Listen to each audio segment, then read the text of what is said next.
Bon allez, hop, on va mettre en place les petites sondes qui vont bien. Hop, sondes capacitives, si je ne me trompe pas. Voilà, qui vont permettre de mesurer la teneur en eau du sol à différentes profondeurs. Voilà, et pour ça, j'ai besoin de ma tarière. Voilà, je me suis équipé pour que ça aille bien. Et je vais le mettre dans la butte, légèrement sur le côté. Je me suis placé à peu près 10 mètres, allez, 10-15 mètres on va dire, du passage d'enrouleur, pour pas être au milieu, pas être sur le côté, pour dire d'être en latéral et avoir j'allais dire le meilleur rapport possible. Et donc je vais faire mon petit creux et voir ce que ça donne là. Ça va mieux qu'à la main.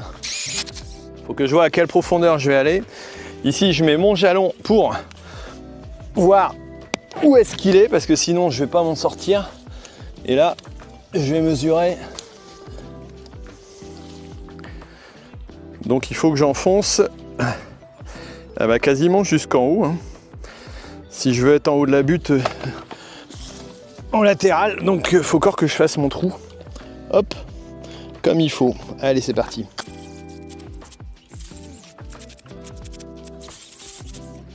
Allez, on va essayer de la poser pour voir ce que ça donne. Alors il faut absolument qu'elle soit bien entourée de terre. Donc on va envoyer de l'eau et de la boue dedans. Voilà, et là on va faire une petite mixture. Alors pourquoi je fais ça? C'est parce que tout simplement il faut que l'eau, que la terre vienne se coller à la sonde. Je mets de l'eau au fond, de la gadoue autour. Et vas-y voilà. Mon coco.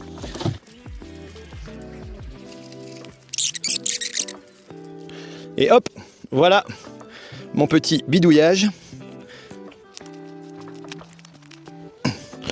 Voilà, et là c'est bien dur pour l'enfoncer, donc ça veut dire que je vais pouvoir bien l'avoir. Je l'enfonce encore un petit peu. Le haut de la butte ne m'intéresse pas plus que ça. Et là il est déjà raccordé, mais il faut que je le refixe un peu. Je l'avais fixé l'année dernière. Hop, on va le mettre là, en haut aussi. Et hop, la petite borne Sencrop qui va bien. On va l'attacher. Installation de la deuxième sonde.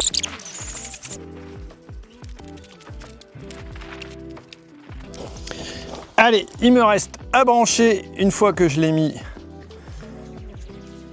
en dessous. Hop. Voilà.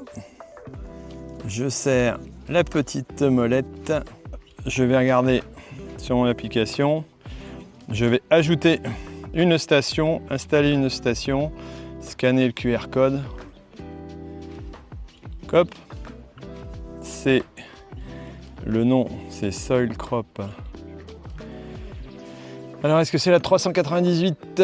C'est bien la 398, SR398, code d'activation, machin. Ajouter cette station. Je ne partage pas là pour le moment. Et ça va se retrouver sur mon compte. Et moi je vais pouvoir la mettre en on. Voilà, comme ça elle va être activée.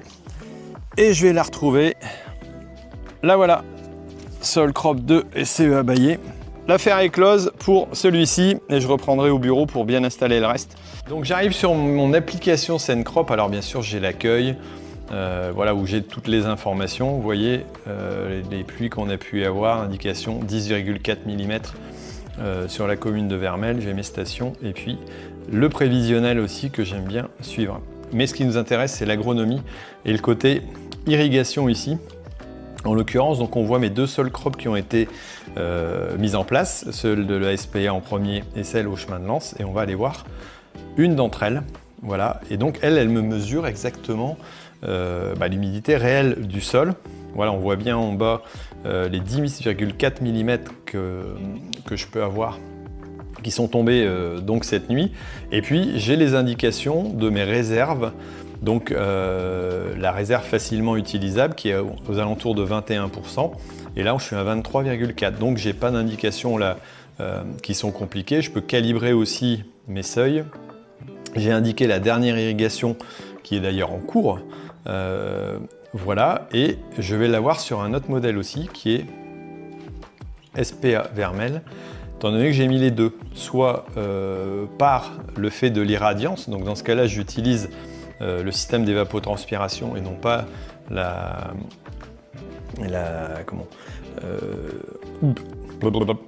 et non pas la seule crop. Voilà, et donc il suffit que j'indique mes seuils, mon type de sol, et j'ai les indications, voilà, avec ce modèle qui est un petit peu différent, mais qui me permet de m'indiquer aussi si j'ai un bilan hydrique qui est positif. Chemin de lance, là où on a les pommes de terre en bio, et donc le goutte à goutte, on voit que là ça a remonté aussi, 10 mm au 6,4. Donc voilà, ça avait descendu un petit peu à un moment donné. Au début, on était très bien. Et puis hop, voilà, on est arrivé ici maintenant à un seuil qui est tout à fait acceptable, mais qui est plutôt dans le niveau bas, a priori. Donc je vais aller revérifier ça, éventuellement recalibrer si nécessaire. Voilà, hop, j'ai les différentes calibrations qui vont pouvoir m'être indiquées si je veux le changer au fur et à mesure. Voilà un petit peu pour l'application, donc c'est vraiment très visuel.